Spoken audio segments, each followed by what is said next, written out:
ప్రస్తుతం ఏపీలో చంద్రబాబు నాయుడు గారి పరిపాలనా విధానం ఎలా అనిపిస్తుంది? ప్రభుత్వం చాలా బాగాలేదండి.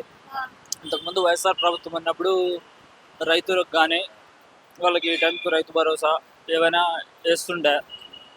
ఇంత సమయం అయింది. ఇప్పుడు లడ్డు వ్యవహారం కానీ చూసింటారు మీరు. అవును. ఆయన వైఎస్ వాళ్ళ కొడుకు జగన్ మీద నిందలు వేయడం అలాంటివన్నీ జరుగుతున్నాయి. ఈ పథకాలు అమలు చేయాలని మేము కోరుకుంటున్నాం. అంటే ఏ విధమైన పథకాలు అమలు చేస్తే బాగుంటుంది ప్రస్తుతం ఉన్న సిచ్యువేషన్ ప్రకారం? అంటే ఇప్పుడు ఈ టైంకు రైతులకు సంబంధించి రైతు భరోసా జూలైలోనే వేయాలండి. ఆ. మామూలుగా అయితే ఇంత సమయం అయితే ఇంకా వేయలేదు. ఓకే. అదొకటి. ఇంకా సూపర్ 6 పెట్టాడు. 6లో ఏవి కూడా ఇంకా అమలు చేయలేదు. ప్రతి ఒక్క పిల్లానికి మీకు 15,000 మీకు 15,000 అని చెప్పారు. అవి కూడా అమలు కాలేదు. అలా అమలు చేస్తే బాగుంటుందని మేము కోరుకుంటున్నాం. అయితే ఇప్పుడున్న ప్రభుత్వంలో మార్పులు ఏం జరగలేదు అంటారా ప్రీవియస్ గవర్నమెంట్ తో కంపేర్ చేస్తే? ఏమి జరగలేదండి.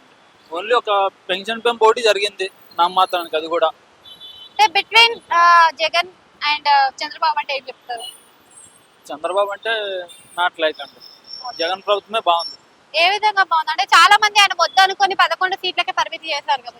అంటే అది 11 సీట్లు అంటే ఏదో జరిగింది అనేది తెలియదు బయటికి.